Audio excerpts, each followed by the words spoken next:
Bueno, buenos días para todos. Acá estamos nuevamente, nos volvemos a encontrar en esta oportunidad para poder trabajar con la unidad 5, ¿no? Y el contenido que tenemos en esta unidad es el proceso psicológico de la memoria. Nosotros vamos a trabajar desde el texto del autor Diego Golombek, que se llama Las cuevas de la memoria, y justamente Diego Golombek, que es un argentino, un neurocientífico, que ha investigado acerca de estas temáticas, ha escrito libros, es investigador del CONICET, y nos da un aporte sencillo para poder entender algo de esto que tiene que ver con la memoria, y que justamente la memoria nos va a ayudar a desarrollar, es una de las funciones básicas donde se apoya la percepción, el pensamiento, el aprendizaje. Bien, en principio vamos a concebir a la memoria como el almacenamiento de información en el cerebro, ¿no? Este autor justamente desde las neurociencias, desde otra mirada distinta, teórica, nos lleva a pensar justamente la memoria, y nos dice que sin memoria no hay aprendizaje, que la memoria es selectiva. ¿Por qué? Porque no todo se recuerda, y lo que recordamos frente a una misma situación, cuando uno comparte las vivencias con otras personas, hay personas que recuerdan una parte de la situación, hay otros que recuerdan otra parte de la situación. Entonces eso nos lleva a esta característica propia que es la selectividad en relación a cuáles son las cosas que van a quedar en nuestro repertorio de recuerdos. Y otra característica importante que también vamos a trabajar finalizando la clase es que la memoria es manipulable.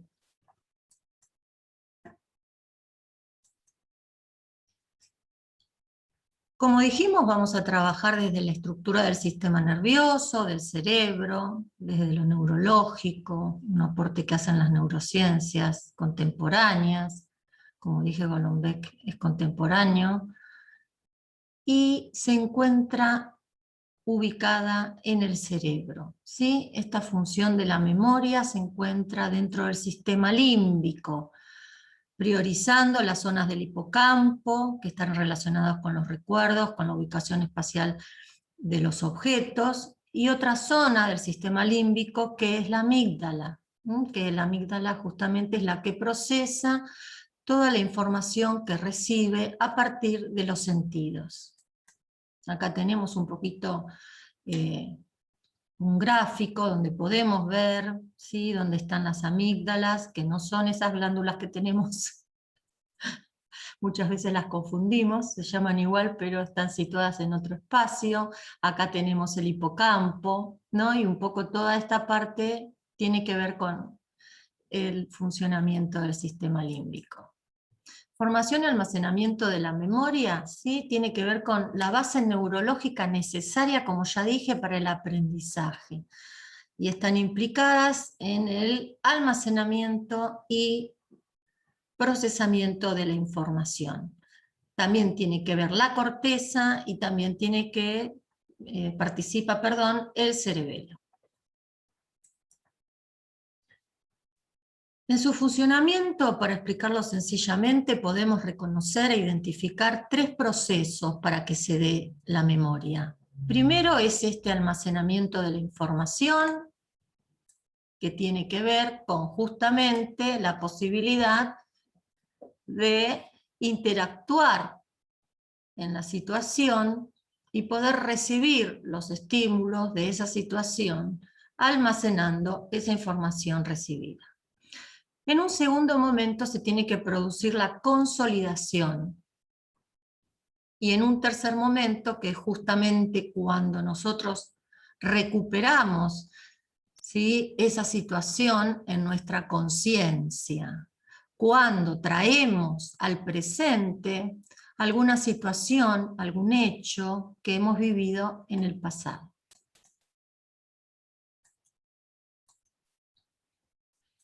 Vamos a detenernos un poquito en el proceso de consolidación, porque justamente la consolidación, o sea, que quede esa información guardada en nuestro sistema nervioso, va a depender de la fabricación de una proteína que se llama factor de crecimiento derivado del cerebro, que justamente lo que yo les puse acá es una foto de la sinapsis neuronal. Esta proteína participa en el establecimiento de las conexiones entre las neuronas y justamente es lo que va a provocar que esas situaciones vividas queden grabadas, queden registradas a partir de este proceso pre- y postsináptico en nuestro sistema nervioso central.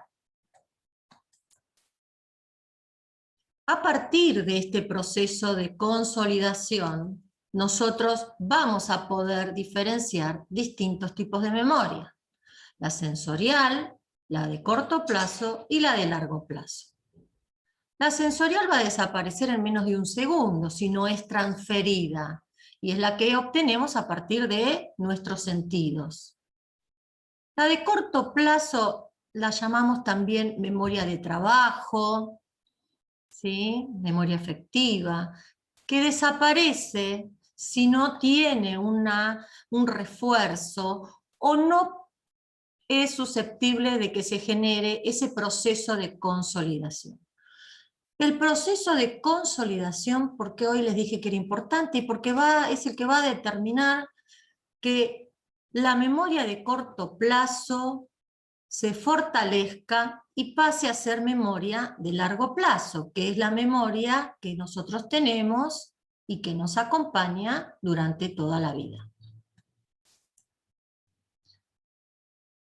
Bueno, acá tenemos, todos hemos visto Buscando a Nemo, es un personaje muy simpático, Dory, que justamente Dory tenía una dificultad en su memoria, ¿no? Donde no se producía el proceso de consolidación y generaba siempre una memoria a corto plazo. Acá tenemos un gráfico donde podemos empezar a ver este recorrido del estímulo a partir de los órganos sensoriales, ¿sí? Aparece la atención, que justamente participa en la posibilidad del registro de las situaciones y poder trabajar, por eso se la llama memoria del trabajo, en cuanto a la posibilidad de usar el lenguaje, desenvolvernos en lo cotidiano. Pero cuando se da el proceso de consolidación, esta memoria de corto plazo pasa a ser una memoria de largo plazo. Justamente la memoria de largo plazo es la que puede lograr la recuperación. Si la memoria de corto plazo tiene un circuito de repetición constante, se va a producir la consolidación y justamente va a poder acceder a ser una memoria de largo plazo. Y tenemos varias memorias que son de largo plazo. Ahora las vamos a ver.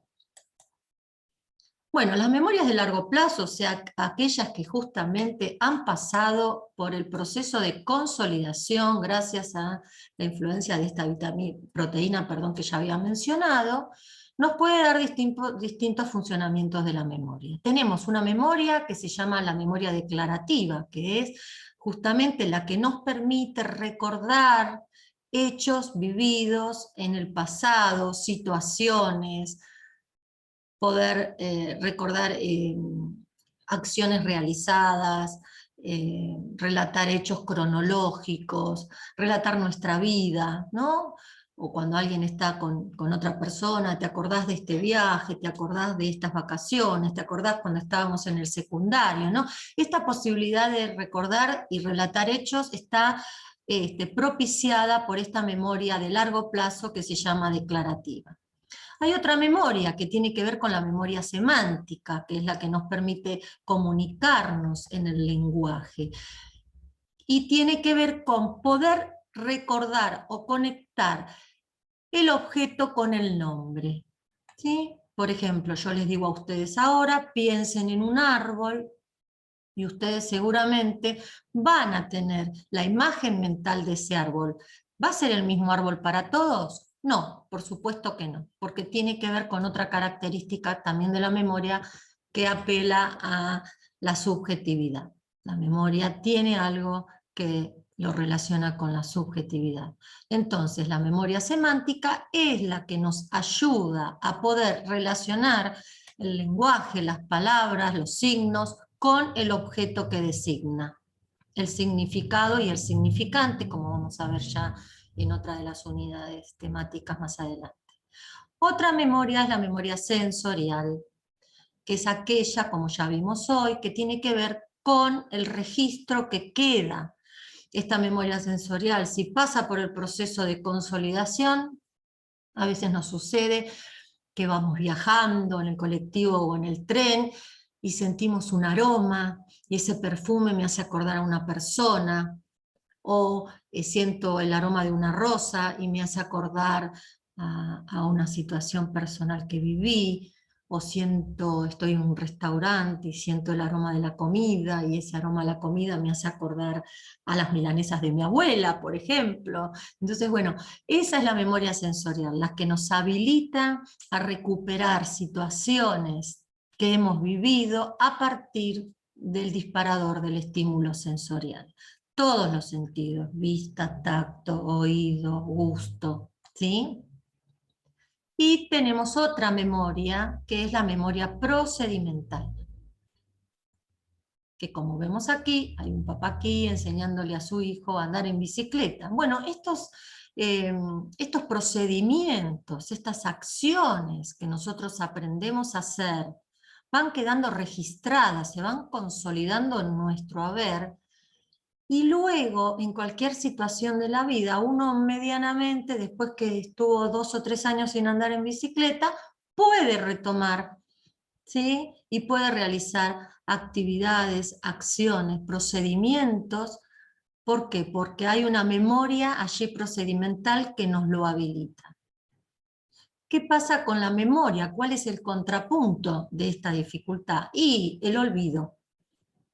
Puede ser que con el no uso nosotros suframos del olvido, que quiere decir que no vamos a poder recordar desde lo procedimental, en este caso, esa situación, o cuando alguien me remite a un hecho, a partir de ese estímulo, de esa pregunta, yo no recordar tal situación. Entonces, lo que nosotros podemos dar cuenta del olvido es que desde lo neurofisiológico hay algo en la consolidación que no está funcionando. Por el otro lado, también tenemos lo que es la amnesia. Y la amnesia tiene que ver con esta imposibilidad de recordar, de recuperar, por más que esté consolidada la situación, de recuperar, de traer al aquí y ahora, al estado de la conciencia, esa situación. Hay un concepto también importante que trabaja Golombek, que es la potenciación a largo plazo. ¿Por qué está el dibujito? Y porque la memoria es como un músculo. Cuanto más se ejercita, más se potencia y nos ayuda justamente a ampliar nuestro aspecto de los recuerdos. Entonces, para Golombek es un mecanismo por el cual la experiencia, el uso, ¿sí? La ejercitación, va a provocar cambios estructurales en las zonas del cerebro que van a participar no solo en la consolidación, sino en el fortalecimiento de esas sinapsis neuronales y que van a facilitar, por supuesto, y a desarrollar mucho más el proceso de la memorización. Y finalizando el texto y relacionándolo con algo que vimos al principio, en una imagen, en una filmina anterior, cuando hablábamos de la manipulación, que la memoria es manipulable. Entonces el autor justamente cita el efecto Rashomon, que es una película. Ustedes van a leer el texto y allí van a poder ampliar el autor y demás, que justamente hace comprender a la memoria como un hecho subjetivo. Nosotros hablamos de que la memoria era selectiva y que la memoria también era manipulable. ¿Por qué? Porque justamente cada observador va a construir sus recuerdos según sus percepciones, según su historia, según las posibilidades del contexto.